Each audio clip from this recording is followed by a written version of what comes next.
Hi friends, welcome to my channel. আজকে আমি তোমাদের সাথে শেয়ার করব চিকেন কারি। আর তোমরা চিকেন কারি বাড়িতে তো অনেকবারই বানিয়েছো, তো একবার এইবার বাড়িতে বানিয়ে দেখো। আশা করছি তোমাদের খুব সুন্দর লাগবে। তো এই যে দেখো, আমি এইভাবে আলুগুলোকে কেটে নিয়েছি আর পেঁয়াজগুলোকে এইভাবে কেটে নিতে হবে। এরপরে আমি একটি কড়াই বসিয়ে দিয়েছি, তারপরে দিয়ে দিলাম তেল। এবার তেলটি গরম হয়ে গেলে দিয়ে দিলাম এখানে আলুগুলো। সব আলুগুলো দিয়ে আমি দিয়ে দিচ্ছি এখানে হলুদ, নুন দিয়ে আলুগুলোকে ভালো করে লাল লাল করে ভেজে নেব।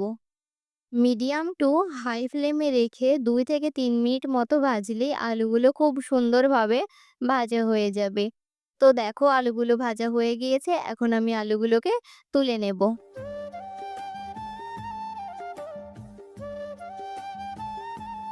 তো দেখো, এখানে আমার আলুগুলো সব ভাজা হয়ে গিয়েছে। এখন আমি ওই তেলেই চিকেনগুলোকে ভেজে নেব।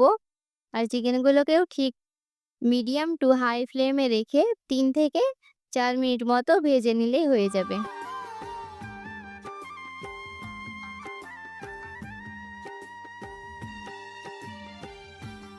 তো দেখো, চিকেনগুলো ভাজা হয়ে গিয়েছে। এখন আমি চিকেনগুলো সবগুলোকে তুলে নেব।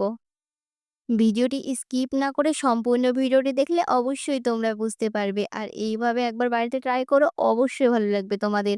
তো এখানে দেখো, আমি চিকেনগুলোকে ভেজে তুলে নিয়েছি। এর মধ্যে দিয়ে দিয়েছি একটি ছোট বাটির তে ১ বাটি মতো ফেটিয়ে নেওয়া দই। এরপরে দিয়ে দিয়েছি এখানে ধনিয়া গুঁড়ো, গরম মসলা গুঁড়ো, কাশ্মীরি লাল লঙ্কার গুঁড়ো দিয়ে ভালো করে মাখিয়ে নেব ১ম এ।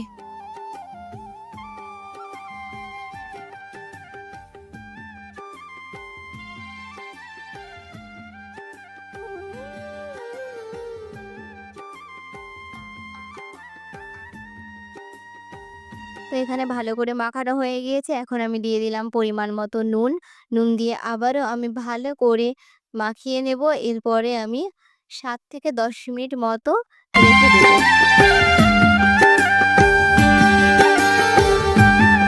তো এটা ম্যারিনেট করা হয়ে গিয়েছে। এখন এটাকে রেখে দিলাম। এবার আমি ওই চিকেনগুলো ভেজে নিয়েছিলাম, ওই তেলেই দিয়ে দিলাম পেঁয়াজ কুচি। পেঁয়াজ কুচিগুলোকে আবারও আমি ২ মিনিট মতো ভেজে নেব। পেঁয়াজগুলো ভাজা হয়ে গিয়েছে। এখন আমি দিয়ে দিলাম আদা রসুন বাটা। এরপরে দিয়ে দিচ্ছি লঙ্কা বাটা।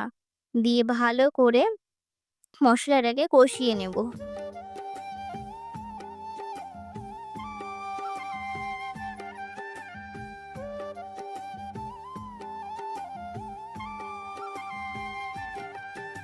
আর মসলাটা দেখো এখন অনেকটা কষানো হয়ে গিয়েছে। আমি এই পর্যায়ে দিয়ে দিচ্ছি হলুদ। দিয়ে আবারও আমি ভালো করে কষিয়ে নেব।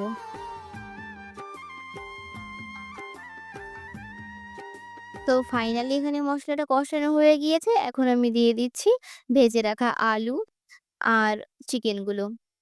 হ্যাঁ, গোটা রসুন যদি কেউ পছন্দ করো তো অবশ্যই দেবে। আর না হলে স্কিপ করে যেতে পারো, সমস্যা নেই। এরপরে আমি ভালো করে চিকেনগুলো মসলার সাথে মিক্স করে নেব।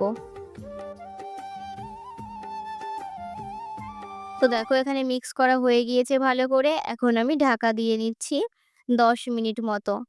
ফিরে আসলাম ১০ মিনিট পরে। আর এই যে দেখো, এখানে জল না দেওয়া সত্ত্বেও কতটা জল উঠেছে। এরপরে আমি আবারও ভালো করে নেড়ে নেব। না হলে এই যে ১০ মিনিট মতো ঢাকা দিয়ে রেখেছিলাম, এর ফলে তলায় লেগে যেতে পারে অনেকটা।